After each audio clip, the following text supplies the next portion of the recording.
Hello and welcome to another episode of the Best You interview series. It's Gary here again. Thank you very much, as always, for taking the time to join me for this episode. And today I'm absolutely delighted to be joined by my friend, Executive Director of the Kissimmee Sports Commission, Jessica Beers, who is here to discuss her career journey, her interesting career journey that has taken her to the wonderful state of Florida with Experience Kissimmee.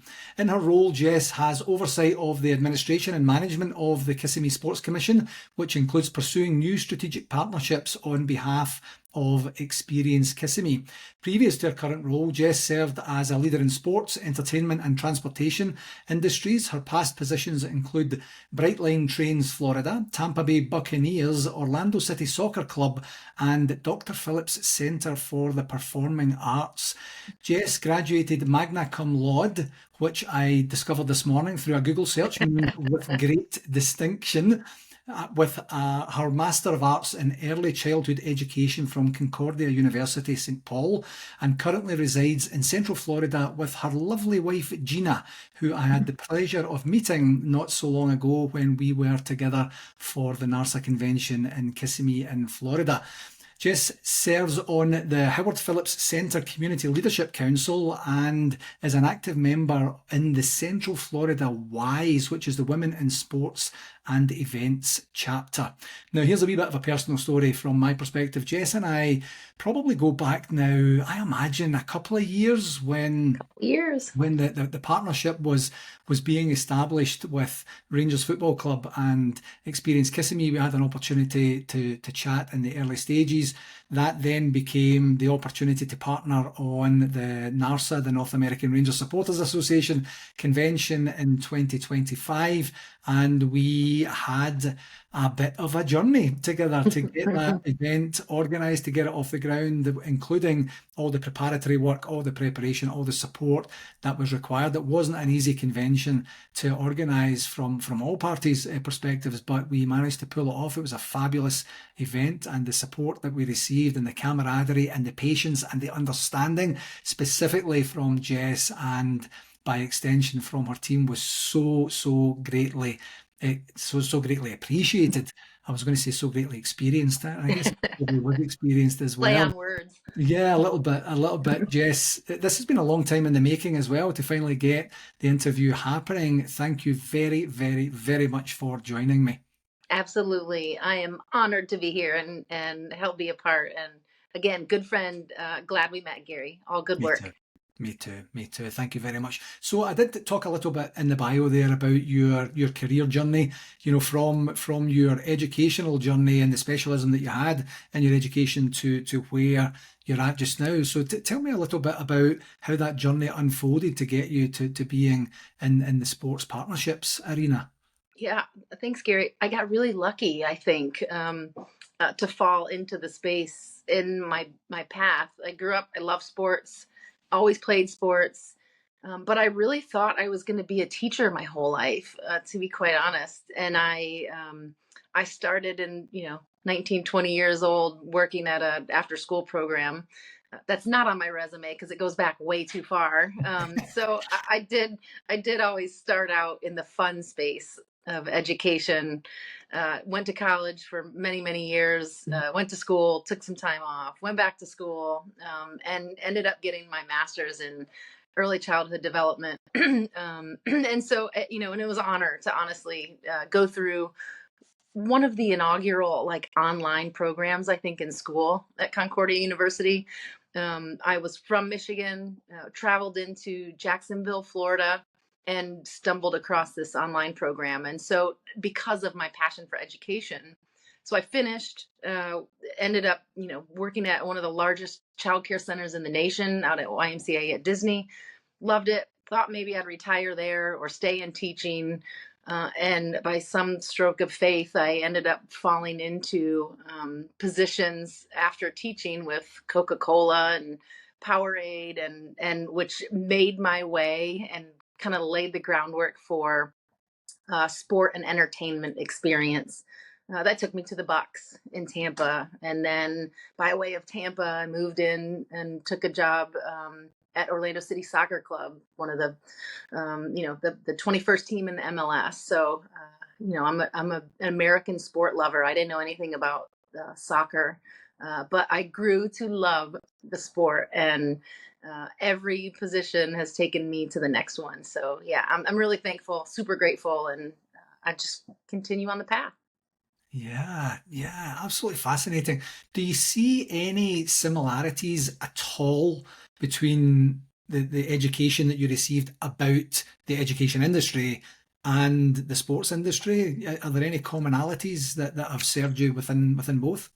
Yeah, I mean, everybody's. I mean, we kids are kids. I feel like sometimes I'm still a kid in a very professional space, but there's a lot of learning that goes into education and in sports. So, if I didn't have the experience in education and working with children and families, I don't know if I'd be as successful as I am right now working in youth sports and having to deal with families when they travel, and their fears and apprehensions of where they're going to stay, and people are spending so much money, they're saving to come have amazing experiences through sports. So there's a lot of pressure. So I think there's some really cool commonalities between easing the minds of students and parents and easing the minds of athletes and parents as they travel. So yeah, it's been fun.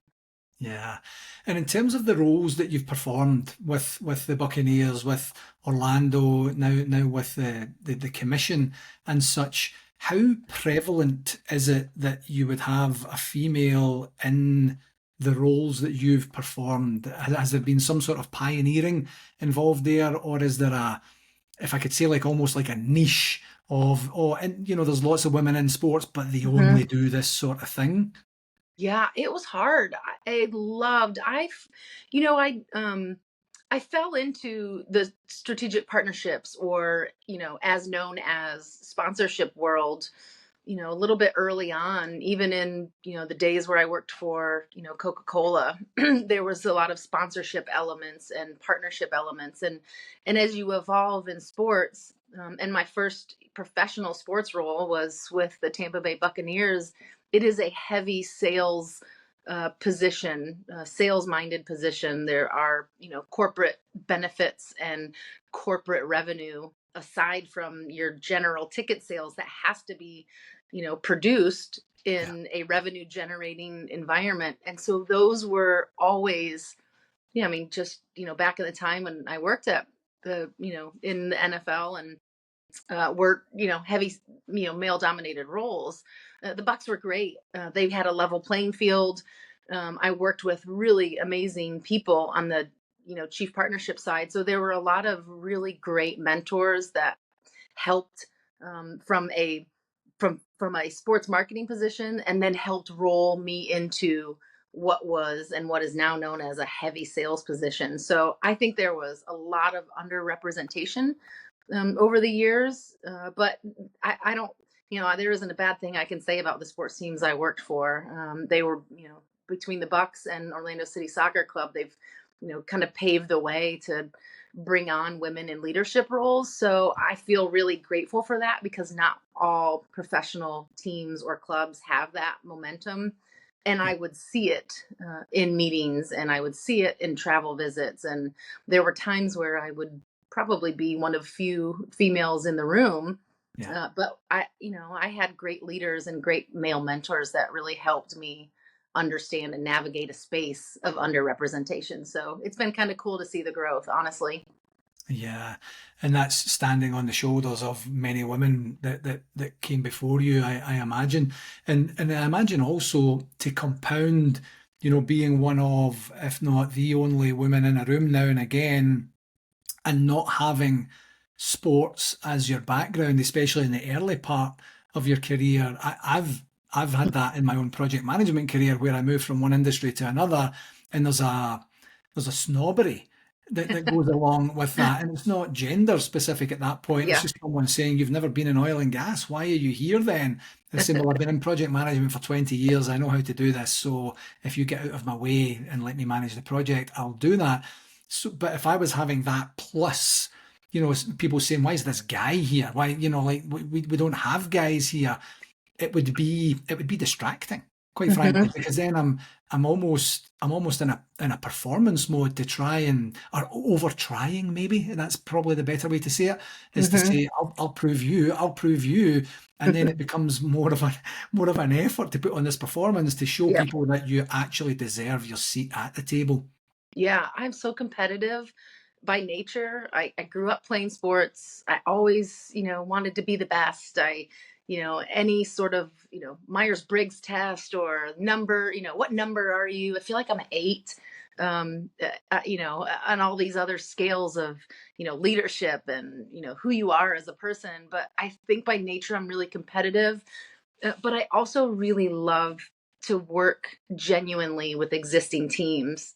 I can't, in all of these roles, or even in my current role coming in, I don't think anyone wants to come in and reorganize what a structure would look like, or come in as, the new girl and try to shake things up too much. There's a genuine belief, in my opinion, that you have to genuinely care about the people that you work with in order to be successful, because I've been in some of those situations where I haven't. It's not a bad thing if you don't get along with someone or just don't jive well. I mean, we see Yeah, that in sports too. yeah, You can like someone, or but you can't necessarily work well together. So I came in, and I have come in quite a bit as the new girl to the team, but pretty soon you start to build a camaraderie and you start to learn about each other, and you lead by example and you do the work. So you pull your yeah. sleeves up, you do the work, you get the respect of your team, and you believe in each other, and a lot of the rest kind of seems to fall in place. Yeah, definitely. There's an absolute, walking the walk, so to speak, to say, because most new leaders will come in with a platform of some description to say, this is who I am, this is what you can expect from me, this is how we'll interact, communicate, this is what I'll do for you. And then their actions and behaviors and results maybe are not commensurate with what their original, stump speech was. Yeah. And, once the proof is in the pudding, as we would say back home, once you've actually proven out what you will back your people, you will lead with empathy, you will genuinely care, to your point, you get that opportunity to then for folks to say, okay, I'm willing to open up a wee bit more. I'm willing Yeah. to open up a wee bit more, and then that's when you get the dynamics, because leading is not always leading through success. It could be leading through challenging times, or even failure at Yeah. time, and it's how you show up in those moments as well. So in terms of your journey, has has there been has there been any specific challenges that you've faced with being a woman in some of the circumstances you were in? You kind of alluded to it a little bit where you've seen it in other organizations. Have you specifically been party to that? I know you've said you've Yeah. had wonderful mentors and wonderful support within the organizations, but has there been the odd occasion that's given you the opportunity to correct someone, or course correct in terms of what's been pointed out to you or anything like that? Absolutely. I mean, there have been plenty. I mean, without, getting into, nitpicky, Yeah. one-on-ones, but there's always something. And I think what's been the hardest at times is having the confidence to speak up in a room where, there are so many people that already know each other, and, everyone's already chummy in the world of sports, but,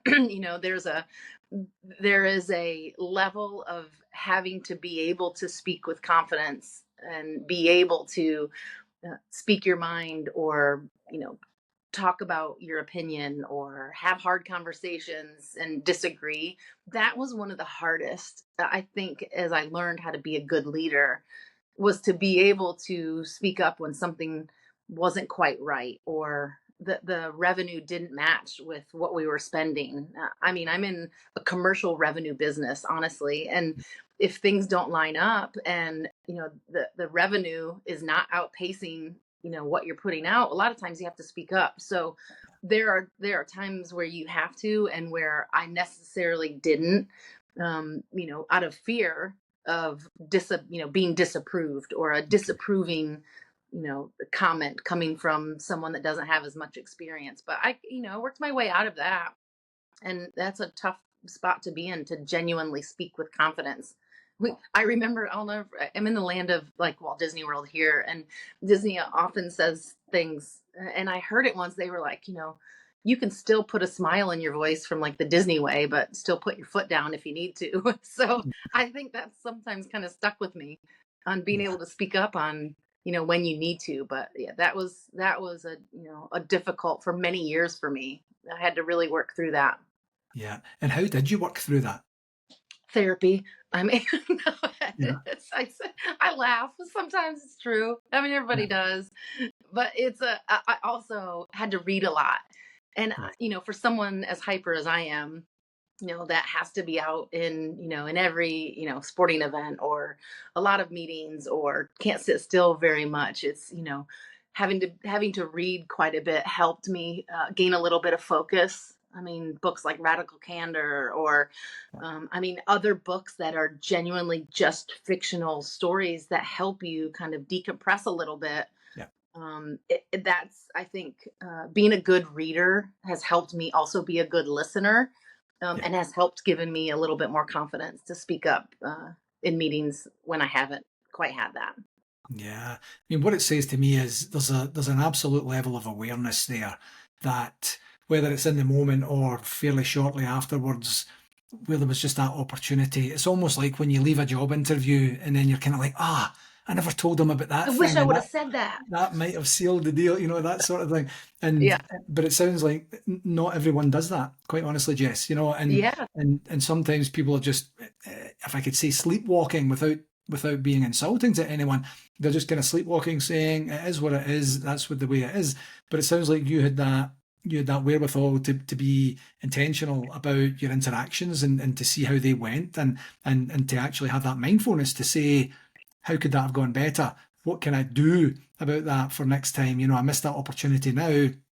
If it's something that's not appropriate to go back and fix now, how can I make it better for the next time? And I Yeah. I personally experienced that with you when we were organising the convention, because there were some sticky moments in there, in Yeah. terms of, we weren't meeting the revenue numbers that we were anticipating for the event, and you always very, very, very, very plain English had just Hmm. explained to say, this is the impact. If you decide to go this path, this is the impact. It's within your rights to do whatever you want to do. So it Yeah. felt like a conversation, Yeah. which was really appreciated, because we were all under a bit of pressure at that Hmm. particular time. And we're looking to say, how does this impact and affect our relationship? How does this impact and affect the other material relationships that are out there? And I always felt that I was getting what I needed to get from you. You were imparting the information. It wasn't biased in a way where Right. it was coercive, but you were saying, you're asking me a question, I'm going to tell you the answer. You can do what you need to do with the Yeah. information as well. And that was really, really, really appreciated. So testimony to the Yeah. to Thank the you. therapy and the reading work that you've Yeah. done. Therapy first. I mean, it obviously helped. Yeah, yeah, exactly, exactly. And it's so interesting. One of the things that you mentioned earlier in terms of the revenue and the partnerships being Hmm. a big, big part of that. I remember, and I'm not kidding, this is probably about 35 years ago, maybe about 30 years ago.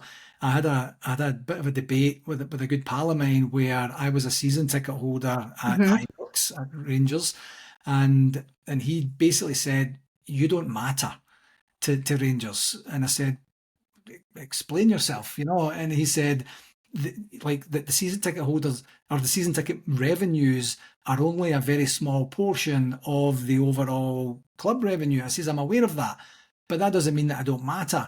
And then the two of us, so we almost had a conversation at that point. But then do you know when you get that, Yeah. when you're not, you're kind of having the same conversation, but not really. Yeah. Yep. That's what we were talking about. And he says, no, you don't matter. Like, if you go away, someone else will take your space. I says, but my space matters. My £350 a year matters, because if someone wasn't to fill that gap and it was the same for the other 45,000 people, then we're talking about a different thing. But he was trying to say, you're just small potatoes compared to, for example, a Yeah. Coca-Cola or any of the major sponsors that they have. But it's so true. And as irritating as the conversation was at that I can particular imagine. time, it was actually quite enlightening afterwards to kind of to just get a sense of how these machines operate, quite frankly, and how that Yep. goes. So in terms of the work that you do with key partnerships, how how does that come about? If you were sitting with a blank sheet of paper saying, I'm planning for next year's revenues for the Sports Commission here, and we need some new ideas or to re-engage with some existing people, is there a specific particular, well-established process, or does it go with the flow depending on the climate? Yeah. Well, first I want to address the not mattering in sports, because I think it's a really important distinction between ticket sales, corporate sponsors, and all things revenue generation. I think that the reason I love being in strategic partnerships and working for sports commissions and doing the work in sport and entertainment is because revenue does not have leverage, in my opinion. And that is why I think I am successful, is because everything has to start with the conversation, and strategic objectives have to be met. Yeah. I'm not saying that revenue isn't important, Yeah. but I'm saying that revenue isn't necessarily, in the way that I operate, leverage for decision making. And that's important, because then you build really good partnership portfolios, and you build responsibility in working with really good people or really crappy people that you don't want to work with. And so you can soon figure out, who it is you would like to work with, based on just getting to know each other. From a current role and perspective, of course, I can't give away all of our top secrets, because the Sports Commission space is very competitive, even Right. in the state of Florida. But I'll say this: I'm very fortunate to have walked into a team that was really already existing and doing great work. Yeah. And we're a county that is rapidly growing. We're a county that's in competition with many other sports facilities throughout the state. But our main objective, because we are tourist development tax generated through the county, our main objective is to market the destination to travelers so that they are staying in our destination. Yeah. And that's the same through youth, amateur, and professional sports. We're doing it, we're building relationships, we're making sure that they have everything that they need to have an amazing experience while they're visiting Kissimmee and Central Florida area. So there's no magic sauce. There's a great team effort that it takes. There's a building of relationships. There's a building and providing experiences for our events rights holders. I learned it early on in college, I think, and it stuck with me. It's the E, the R, and the E, like the environments that we create, the relationships that we build, and the experiences. So there's a lot that goes into that we do. Yeah. But from a strategy session, I can't tell you, because I don't want anybody else to steal my thunder. But we're doing pretty well. We're doing well, and our numbers are pretty public in our annual reports. So I'm thankful for that, and we've got a great team.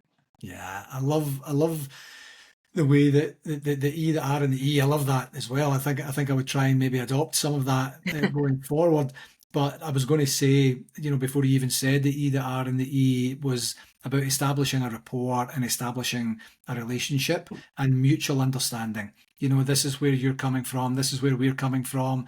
Do we have common interest enough and the ability to be able to help and support each other towards achieving our strategic goals, of which revenue would probably be one of those things, but not having that as first on the table, you have that opportunity to truly go levels, not just a level, levels deeper, to say, are we actually understanding each other? Yeah. Are we actually a good fit? Is this going to be forced? Is this going to be natural? Is this going to be enjoyable? Is this going to be difficult? And establishing that up front. So I imagine part of that, not imagine, I know part of that comes from the true personalities of people Yep. involved. You have to want to be able to do that. You have to really genuinely be curious enough with your partnerships to say, there has to be a way. Like I feel the connection, but we just don't seem to be creating, a collaboration yet. How can that be? And really trusting your gut. And I can imagine that's where you Yeah. are. And sometimes we just run out of, opportunities, or run out of space here. The state of Florida in general is a desired destination for sport. Yes. And Yeah. so there are times where we have to have those conversations, and we might not have the room for a soccer tournament that's coming in from a Thursday to a Sunday at the date that they need. Yeah. So we have to be delicate in either one, finding them another county that can, be a place for them, because we still want them to come to the state of Florida. Yeah. So we become a good referral network for them, but we build these relationships so that they know that they can come back to us to Yes. support whatever their event needs are. But we've had to have the hard conversations. We can't, we have to turn people away. Yeah. And there's a big difference between saying no and saying I can't. Correct. And if you can soften it and manifest the Yeah. conversation in that way.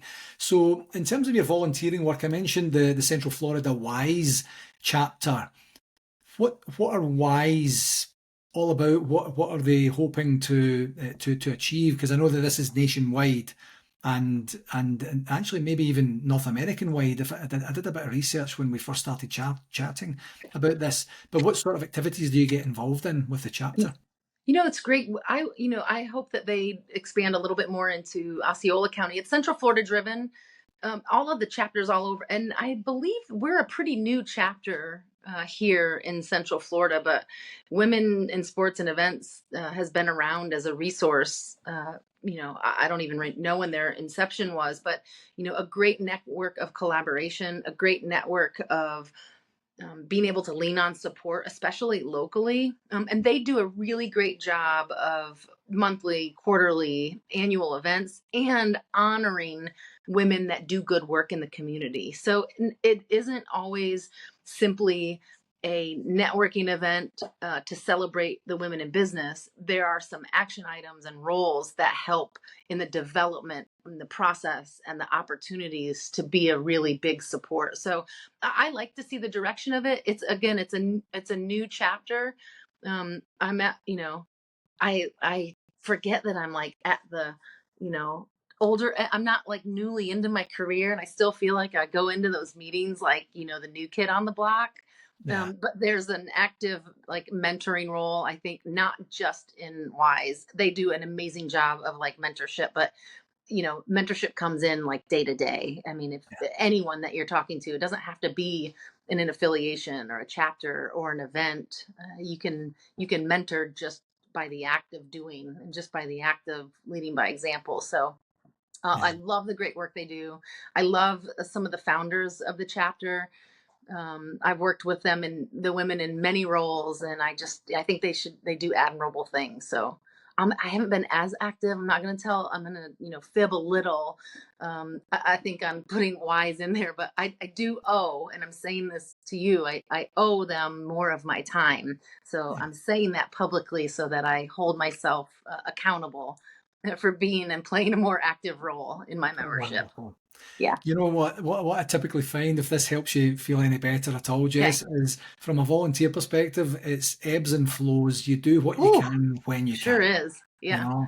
And the people who are in it for the long term and really truly are connected to the mission, they understand that.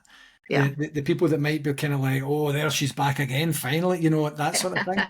Those are not the people that are truly attuned to the mission. Because interestingly, the Rangers community aside, or maybe included, I guess I should probably say, most of the volatility that I've experienced in my career, and I include my volunteering in my career, has been in volunteering. For some reason, there's just more of an emotional attachment to things. I don't know if some people have this desperation that if I volunteer for this thing, that will access me this opportunity to help me enhance my professional career to move on and such. But most of the volatility, bad behavior, poor attitudes, and just generally being a downer. I've seen that more on the volunteer side. But when you have an organisation that is set up collectively to support a particular thing in this event, the women in sports events and such, if that mission is clear, you get that opportunity to kind of dip out and dip in, because there's ebbs and flows to life and such as well. And one of the things that you said there was, that while you're certainly not at the beginning of your career, you're definitely nowhere near the end of your career either. but and you sometimes feel like the newbie when you go in. That's your energy, Jess. Yeah. That's like you will be like Thanks, that. Gary. You will be like that 20 years from now, where Probably. you burst into a room, you have presence, you have energy. People are attracted to that. People are drawn to that, and it's just one of these things where you're always going to attract the right type and style of people to you Thanks, too. Gary. That's Aw. that's that's the way that it is. So, what advice would you give any organisation out there that are looking to enhance their support for women in industries where maybe women are not overly present or prevalent right now? hmm I would say just don't overlook it and make it a part of your strategy. Of course, I mean, I'm still learning, in the space of strategic sports marketing, what's driving the most value versus the spend. Yeah. But it comes in many different ways, whether it's the recruitment of women in leadership roles, it's, diversity initiatives that are still there in any of our organizations. I would, firmly say just don't overlook it and create a strategy around it that works best for you. And this Yeah. could be a personal strategy, it could be a corporate strategy.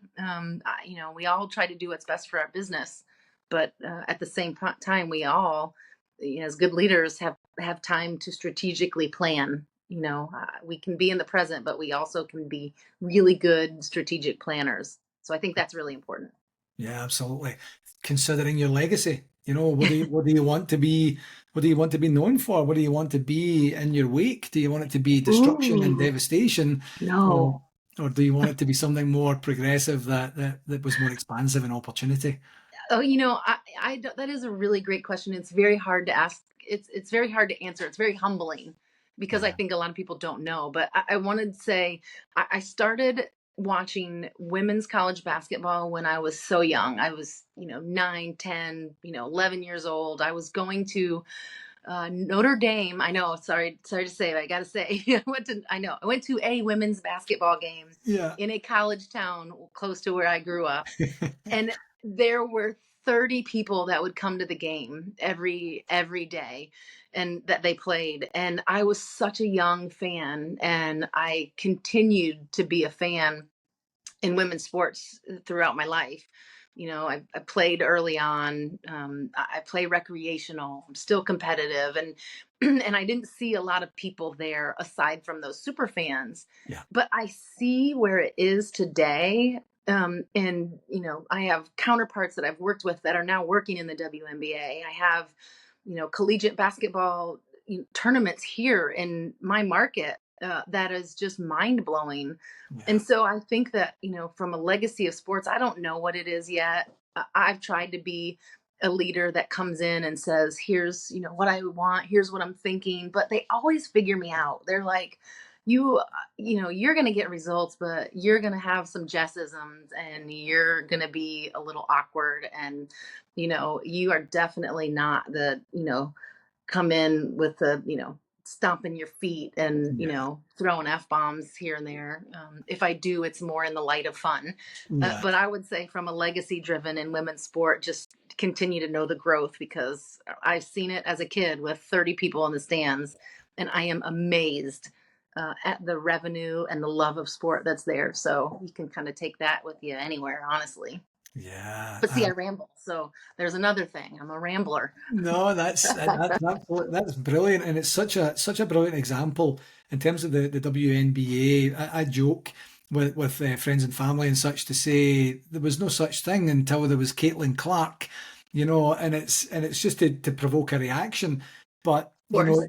but Caitlin Clark was one pivotal moment in it. But then Huge. when you start to look at the actual history, there was, she's standing on the shoulders of all the giants that went before her, Huge. and that ability to be able to, do you know what it is? I think, honestly, Jess, it's the ability to pause every now and again. You mentioned that, when you were talking about the reading, and the ability to listen and such like that, really what you're trying to do is your ability to pause, put yourself in the present moment, listen with intention, and just pay attention to what's Mm-hmm. actually happening. So even if you don't feel like you're making the progress or you're not meeting the targets that you set yourself, aggressive or not, you get that opportunity to say, we're not where we were. Yeah.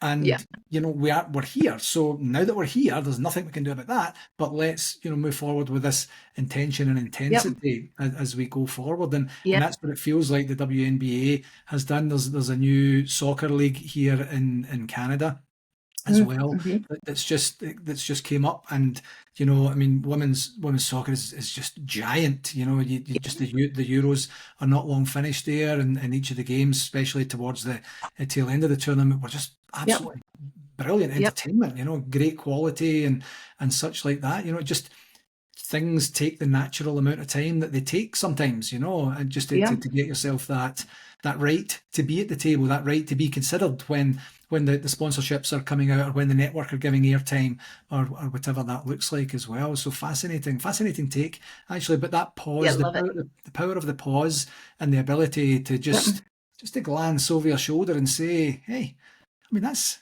not nothing, So It's not. let's continue and use the experience we've gained to this point to move forward. This Yeah. has been a fabulous conversation. So, I as know. I you love it. know, this is called the best you, and with purpose and intention. Some people don't like the name. I understand that, but there's always room for improvement. There's always room for growth, and there's always room to make sure you're doing the right things for you to give yourself the best opportunity to be the best person, the best version of yourself and of that moment. What's one regular practice that Jess employs to give you the best opportunity to be the best version of yourself?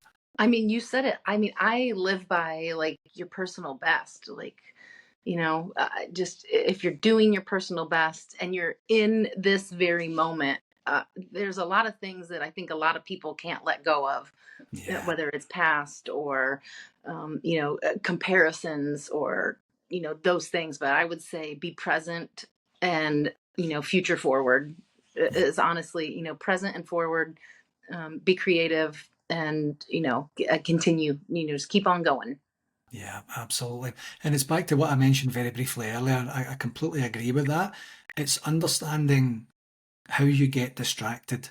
It could be it could be comparison, it could be imposter syndrome, which isn't actually a syndrome. It could be a variety of things that are going on. And if you can in some way start to distill these to say, right, this is physically how I get distracted. This is mentally how I get distracted. This is emotionally how I get distracted. How can I minimize those, or at least bring them down to being a lot less? Ideally you eliminate them, but maybe you can't in and of the moment. But being aware of what your distractions are, Yeah. managing those in the moment to be present, because you know when you're listening. And Yeah. when someone else is listening, and when you're not, and when Yeah. someone else is not. Yeah. So because of the distractions, something has Yeah. happened that you just received that text message that you didn't want to receive just before you went into the meeting, or someone said something they said they weren't going to say, or whatever, but if you give yourself that opportunity to ground Yeah. yourself, remove the distractions to create a presence, that's what you've Oh, managed to do, whether you've intentionally done that or not. But yeah. you've done a fabulous job of that, certainly in the Oh, interactions that thanks, we've had. Gary. Yeah, be present. Being Yeah, present is one of the most important things. And I forgot one thing. I think that I would say is most important. That is so simple. And I've been, wherever I am, at least right now, it's we're going to start and end meetings on time. You can see the look and the panic in people's eyes if they're not. But if you're going over, have the courtesy, to talk to your team or talk to people, so that you can stay focused. yeah, And distraction stinks, but yeah, it's there. So yeah, we're exactly. gonna we're gonna continue to be distracted. But 100%, yeah. 100%. Wonderful. Where can people find out more about you and more about the Sports Commission? Yeah, KissimmeeSports.com or ExperienceKissimmee.com in my current role. You can always find me on LinkedIn. I don't know my screen name, so or my name. I think it's just my name in I'll, there, I'll and I'm find it. not. I'll find it and I'll put that on the Okay, show could you notes. find it? That'd be great. And I'm really not good at returning LinkedIn messages, so I'm apologizing in advance. But always happy to receive an email. So if anyone needs an email address or a connection to me, I'm happy to connect. There's no conversation that isn't worth something. So yeah, Absolutely. I'm good. However, Fabulous. Jess, I'm delighted to finally have you on the show. I knew the conversation was going to be dynamite. It's been absolutely fantastic. Hopefully, we get a chance to chat again at some point down the line. It was great to see you. Thank you very, very much. Absolutely. Thanks, Gary. Appreciate the opportunity.